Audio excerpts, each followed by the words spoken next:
Would you like to start a business for only $35?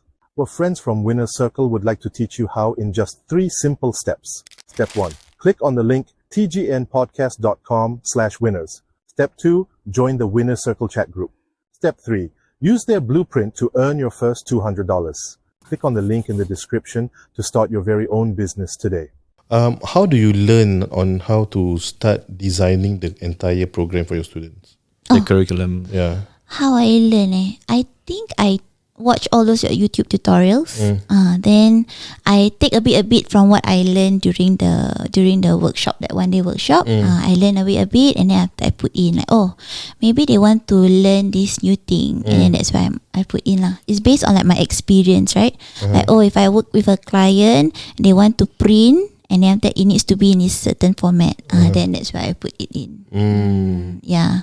Okay. Yeah. I mean, because a lot of people want to start their own classes, courses, but one thing that always fail is the entire outline of the course itself. And it's glad that you actually share that you get from all these sources, because a lot of people just don't know where to start. Yeah. So I don't know. I think a lot of it I was just following gut feeling. Macam like, oh, okay lah, I'll do this. Like, in a way, right? I just started lah. Like, oh, okay, I don't even know that, people are going to sign up for the workshop, right? But somehow I don't know. I was like very confident. So like, there's this thing, right? There's this theory. Have you heard of the what's it called? Dunning-Kruger effect. So there's this thing whereby the Dunning-Kruger effect, right, is whereby when someone learns something, their confidence tends to be very high. So they tend to be very high, then they think that they know a lot of things. So I think that was me back then, because my knowledge about design wasn't that high, but I was like so excited about it. Then I thought like, okay, I like confident. So this Dunning-Kruger curve, right? That you can check on it. It's like actually it's like going down. So the confidence level is very high, and then after that, at the beginning, right, and then after that, when it goes, the more you learn. Right, then the more you realize you don't know, then that's where your confidence goes down. And then after that, so once you're like, okay, at that point, right, and then when you keep doing it, and then you get more good at it, then that's when it goes back up again. So to be honest, for me, I feel like at that point I was like overconfident. That's why I just go je. I just think like, I just position myself, I'm like a self-taught designer, like I can do this, do that. But I didn't know a lot of things. So I think that's. But there's the thing, like I mean, I used to teach crypto, right? And I only teach the basics. Like how to put money inside the wallet, how to even sign up for a wallet. Because like at that point of time, yes, my my confidence level was very high. But at the same time, I see that gap. Because when I go for my mentor's training and all, right, she teach me all these complicated things which I have to take time to learn. But the most basic thing is what is lacking. Like how to set up a wallet, how to keep your secret phrase, all these things. But yeah, at least you identify that okay, people still don't know that basic. So it's still okay to actually teach them and to charge, because if they want to learn, it will take some time. I think at that point of time also, like I was following like Imran Ali, right? And I think there was something where they say something about you don't have to know everything. You just need to know a bit more than what So I was kind of going by that route. But of course, even though I do that, right, doesn't mean that I didn't have my self-doubt lah.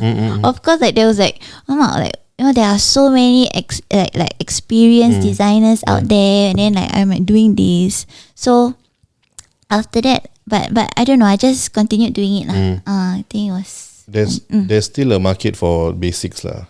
There's definitely a big market for basics lah. How do you acquire customers at the start? How did I? Okay. The very first client. Very first client was on for the design of the poster or the name card. It started with family first, but that one is more for volunteers, so that was free. Okay. So from there, then I will build my portfolio. Because from the free client first, right? And then I started to post on Carousel. Carousel, I did name cards. Okay. Yeah. So design like small, like simple ones first. Then I do like wedding cards, wedding poster. Okay. So I always started with like those fun wedding invitations and so on. Okay. Yeah. And so you got started with Carousel, Go with Family, and then what else? Oh, I also Instagram posts as well. So I was very big on Instagram, posting on Instagram lah, because it's design, right? So visual, right? Yeah. So what happened was, I think back then there was this thing where people do where they like and they like and follow other accounts. Yeah. So that time I did that quite a lot. Yeah, I think Hanafi helped me with that also. So like we like people's accounts and then like people's posts lah. Then after that they see my one. I got more followers from there. Yeah, then that's how it is. That's how I started lah. Okay. Yeah. At that point of time, right? How do you gauge like what is enough for that month or for perhaps even for that day or for that week? Like how many number of customers? Did that thought process ever occur, or were you just relying on your savings at that point of time? No, it didn't really occur. To be honest, Just take only. Just take only. Okay. Just take only. Yeah. So, I just took I mean, of course, there will be days like, hey, oh no, like I don't have enough. Like then I'll be like panic a bit, or maybe panic a lot lah. Then I'm like but then after that I'm like okay, then it comes back. Then it comes in. I'm like okay again. Yeah. Right. So I think there was actually always a good flow of clients actually, like on hindsight. So yeah, I think because my cost of living also, like I really made it very low. So that was a good help lah. Yeah, that helped. I mean, you point out a few things like number one, I think when you want to start something high risk like starting a business, always make sure that you don't have much liabilities, don't have that much commitments. Even if you have, make sure you cut off all other liabilities lah. Correct. Yes. Then it's easier to move forward, because if not, you will always be defensive and then you won't execute. Correct. Yeah. And I mean, to me, a lot of people who have gone through perhaps they are, I wouldn't say midlife crisis or whatever lah, but perhaps maybe they are in their 30s or in their 40s, jaded with work. It's always difficult. Yes. Do you have any advice for people in that kind of situation? Those who are at that age already. Yeah. Okay. A lot of commitments, but then they want to start something. Yeah, I think for that they would have to do side hustle. They have to start off a side hustle first, because at this point they already have a lot of commitments ready, right? So I would definitely not recommend them to like, oh, just leave your job. No. So because you have to be responsible to your commitments first, right? So for that, I would always recommend you do a side hustle first lah. Make sure you like build that side hustle enough until you are safe enough, until you make as much money that you can cover your commitments, then you can leave. And it's steady. Have you ever had clients or students who are at that stage of life and then tell you that I want to learn this so that I can start my own business? Blah, blah, blah. Oh, definitely, yes. Have. So I will always say, don't use my example, because for me it's really not different. Like I am very, very aware like how I have my own for me I have my chances, I have my opportunities lah, and it's just not the same lah for me and for them, right? So for them, they will need, I'll say you need to make sure that you get something stable enough first, like your side hustle first, stable enough, baru you can like leave and do this. I always believe everyone has their own unfair advantage. Like for your case, you don't have that, so you don't have any liabilities. So it's quite quote unquote easy to actually pursue your passion. Yes, So yes. like for correct. others, probably they have commitments, they have sick parents.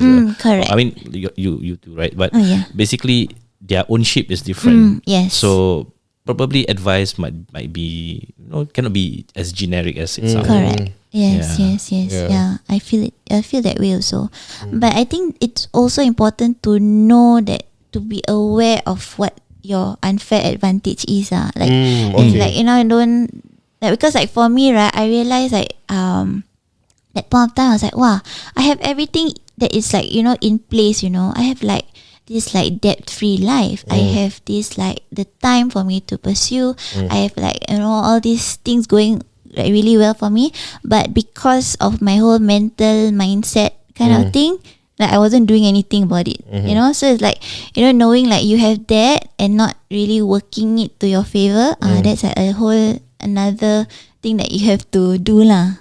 Because Taking it for granted. correct, taking it for granted. Yeah. So like knowing that you have all that, you still need to do that one extra step, like to actually go forward and do it lah. And yeah.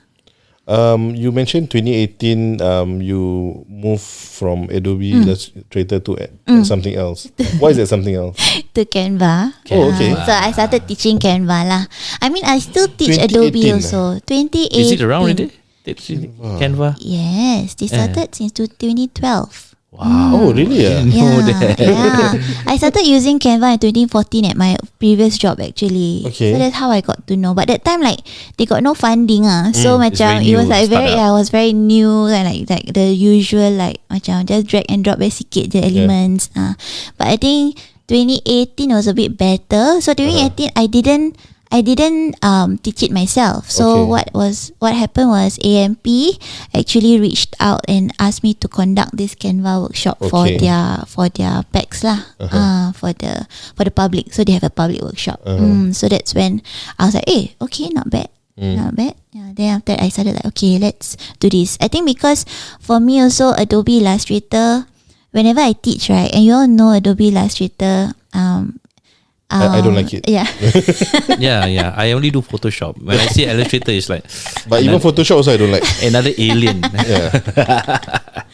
Okay. I mean, I like lah, but it's just that it's so expensive, right? yeah, And yeah, it is so Cost-wise, yeah. correct. It's expensive and it's quite hard to learn. So always, whenever I teach my students, and then later, 1 month later, I will ask them like, so how's your progress? Then they like, no, like I never, Yeah. then I never continue already. They're like, so it got a bit frustrating lah because I really wanted them to like apply it and do something with it, right? But I think because firstly, as if you are not a designer, like a professional designer, there's no need for Adobe, Yes. right? Because it's so expensive and it's so hard to use. So I realized that okay, if I want to really like teach like non-designers, I think I need to change the software. So I still teach like Adobe to like really those aspiring designers. Then, but now most of the time I'm focused on the masses lah. So Okay. more of the non-designers. So I use Canva lah for that. Okay. Yes. Who taught you Canva? I taught myself. Self-taught. Yes. Nice. Or perhaps what resources were you using to learn or to teach yourself? I think it was more of I try myself because Okay. I do it for my clients. Cause I have client work, right? Yeah. So because I'm doing that for my clients, then I have to learn on the go. So also when it comes to teaching, that's where I also learn. So I like to say this, like when one teaches, two learn. Yes. So by teaching, that's why I feel like my knowledge about design really like expanded. Because I like, I need to teach. So that's why I really need to like learn a lot about design. Yeah. So that was, so I will just like go like Instagram, not Instagram, like those YouTube tutorials, those like Skillshare and all those. Just really like learn whatever I can. Courses lah. Yes, courses. Yeah, on my own lah. Okay. That's a golden nugget, guys. When you teach, you learn. When one teaches, learns. Yes, That's a good one. Yeah, good takeaway. Yeah. You talk about AMP, right? Was that your first ever biggest corporate client? Yes, that was my first biggest. That was at 25 packs. Okay. So yeah, that was my biggest. They reached out to you. They reached out to me. So it was a friend. She was working there. So she reached out and she's like, okay, can you teach Canva? And I'm like, okay, sure. And I can come up with the outline lah. Oh, okay. Yeah. Ever since that first gig, right? How do you start to acquire more and more corporate clients?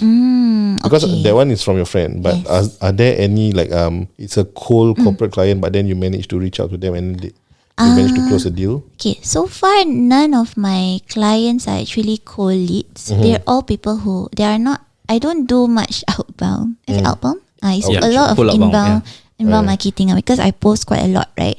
So all the clients that come to me are through my website, through my Instagram or through word of mouth.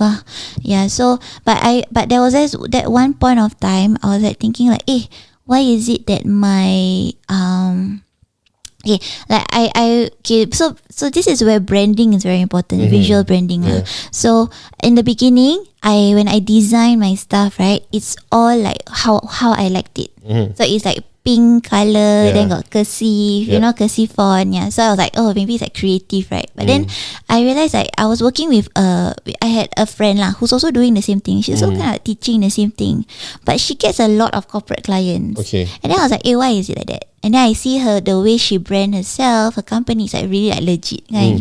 So I was like, okay, that's where I decided, okay, I'm going to like rebrand. So that's where instead of using a lot of pinks, now I choose like more dark blue. So more dark blue. Then the font is not the cursive one. Now it's more like the Serif font. The sans serif font. Sans serif.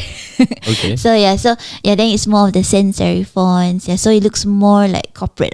I still have the pink, but not as much as it used to be last time. So after that, I somehow got more clients coming in. Yeah. So I think that helped a lot lah. Right. Yes. Positioning. Yes, positioning. Correct. Any challenges that you actually face within the first 5 years of your business up till even when you just started Canva? Yeah, tell us a story. Oh, okay. Challenges.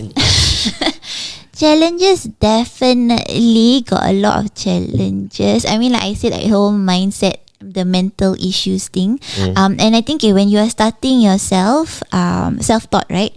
So as a self-taught designer, I did not have like designer friends, right? At all? No. So only one or two, but they're not close to me. Yeah. So I have no mentor. I have no designer friends. So I will always get very it's very lonely lah, lonely journey. Because I got no, at that time like you're freelancing, so you have no freelancer friends. Like now I have my Biz Buds, right? So back then it was just Hanafi only. Hanafi was like my only friend. Like so I'm not the like extrovert kind. I'm more like introvert, keep to myself. Right?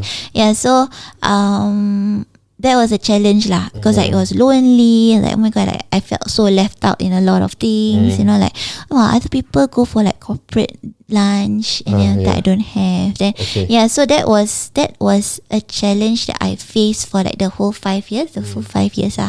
So I think after a while, in the end, like Hanafi's like ex-colleagues, that the previous company, in the end they became my friends also. So I just like tebalkan muka lah. Like, okay, I just join them. You know how sometimes I join you all during your lepak. So I think that was like the only way. So the challenge was that like no freelancer friends, no business friends at that point of time lah. So no one to bounce ideas off with. So I think only until 2020, like during the COVID. Yes, COVID, right? Everyone locked down, right? Yes. So that's when I suddenly started making more friends online. Then that's where I met with Renee. So I actually realized I was following them, and then I realized that they all like do coach. They also call themselves like coach, Yeah. you know, like one-to-one coach. I was like, hey, this like sounds like what I do. So Yeah. and then after I reached out to Rini. Rini was doing video coaching that time. So I was like, okay, I reached out to her. And then she was like, oh, okay. Then she that's the thing about her, right? I told her, I was like, hey, maybe we should like come together and do something, right?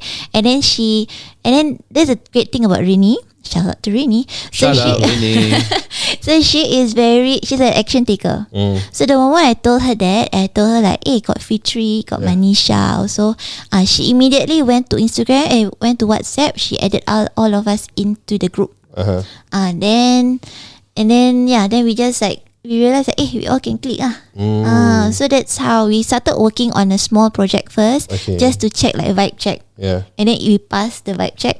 So after that, then that's the rest of it lah. So like now, like it's not lonely anymore. Like, you know, if you got any issues, you can always like reach out to, just tell them in the group. And it helps a lot lah. It helps a lot because it helps your confidence a lot, you know, and you kind of like get out of that echo chamber, right? Yes, correct. So it's like, if I have like anything like that, I tell them, no, they're like, no, it's okay. Then like, okay. Yeah, if I have issues, I can just ask them, then they can help also lah. So that was a challenge that was overcome. Okay. So your new group, which is now basically they are all part of Hey Biz Buds, right? Yeah, correct. They are the ones who actually really help you overcome. Right? Yes. Okay. Definitely. I mean, do you see some similarities? I mean, like us as a podcasters. Yeah. What we do is like, you know, we are all running our own thing, right? Yes. So when we come together, it's like also bouncing ideas Yes. where Correct. we don't feel lonely. Yes. Every Wednesday when we do this recording, right? It's like also like a break. Like what Anafi said, it's like a break from our own business, and it's a good thing for our mental health. Correct. So I can totally relate to that. Yeah. Nice. Yeah. It is. Okay. So what is the next big thing for Lukisan? Yeah. Do you have any future plans Share with in us. mind? Yeah. Next big thing for Lukisan. Okay, I'm really not sure. I cannot say for sure. But okay, I must say this. So how this whole thing, like this year, right? I decided like, okay, I want to work on my mindset a lot more. Okay.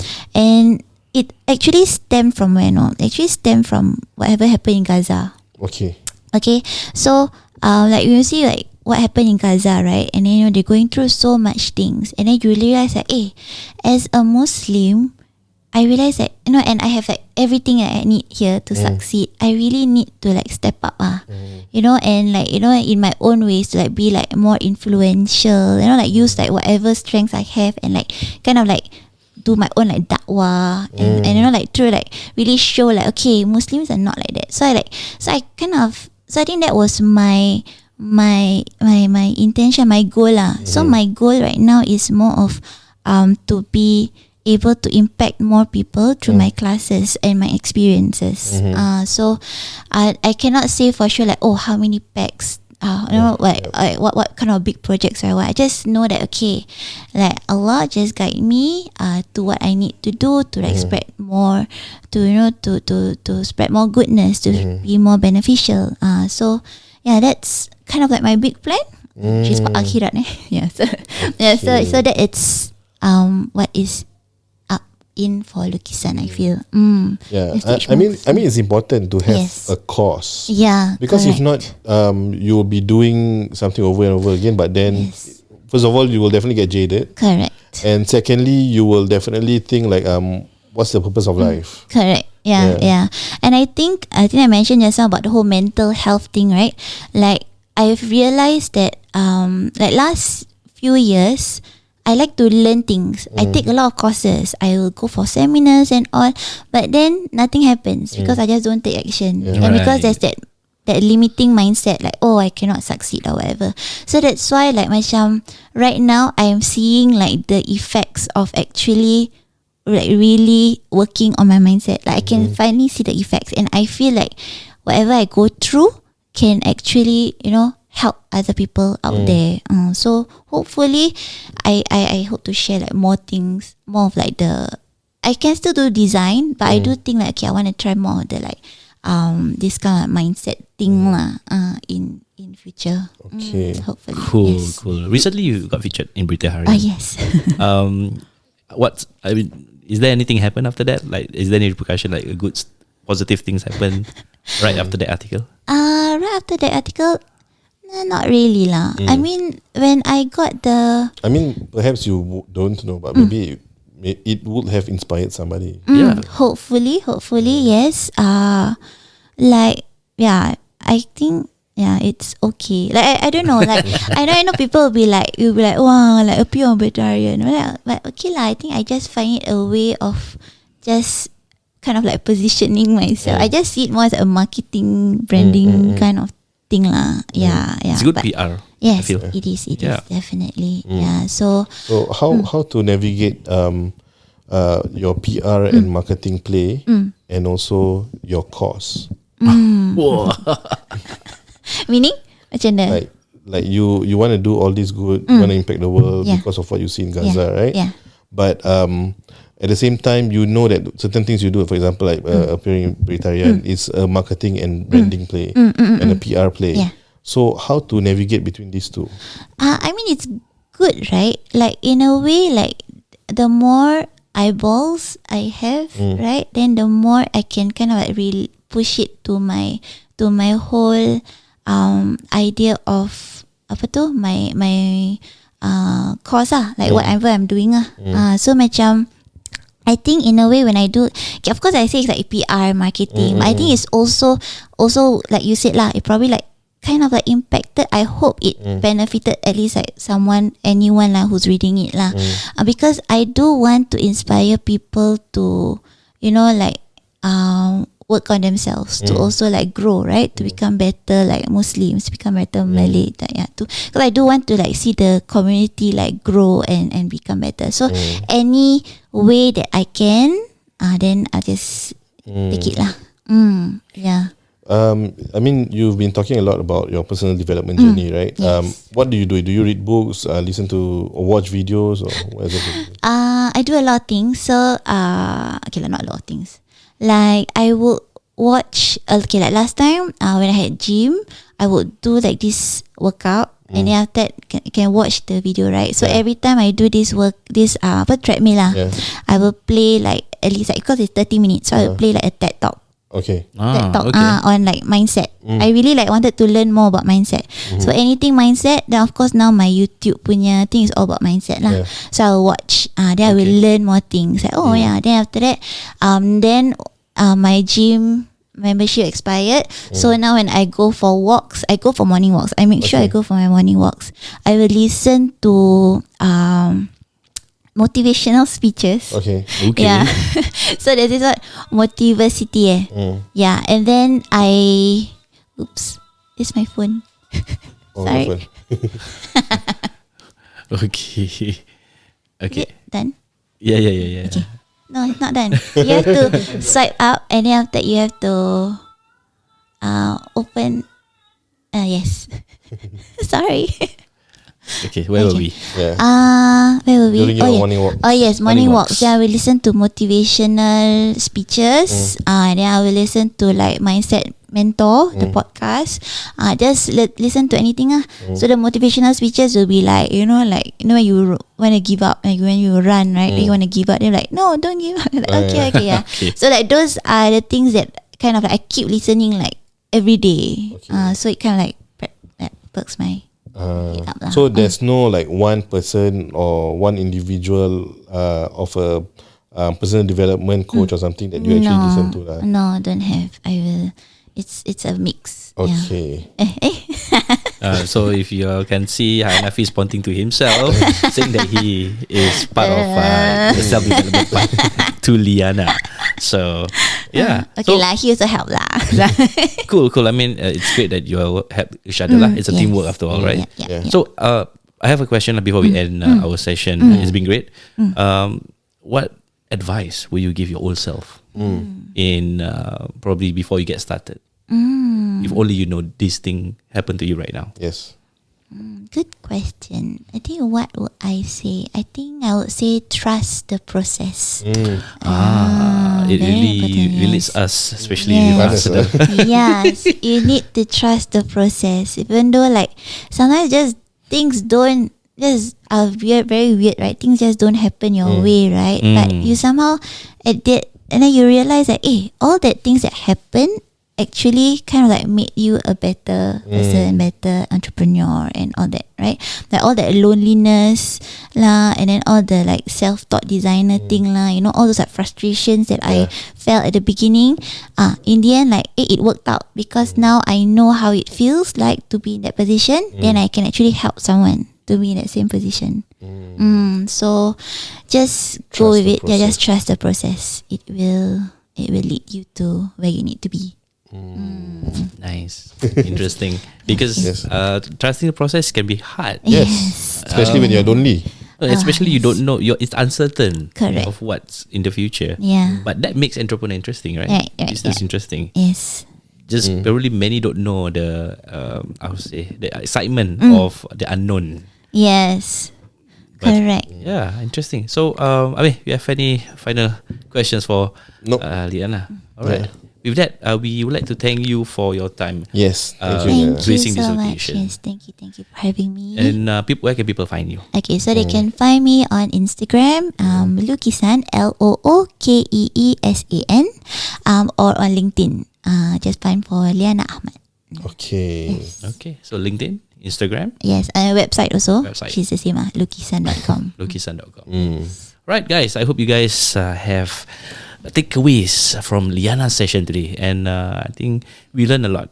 Even myself, it kind of like reflect back, and it's something that we can totally relate. And what more coming from someone who's close to us? Yes. And we want to just remind ourselves that whenever you feel lonely, always look out for friends. Online is just a click away.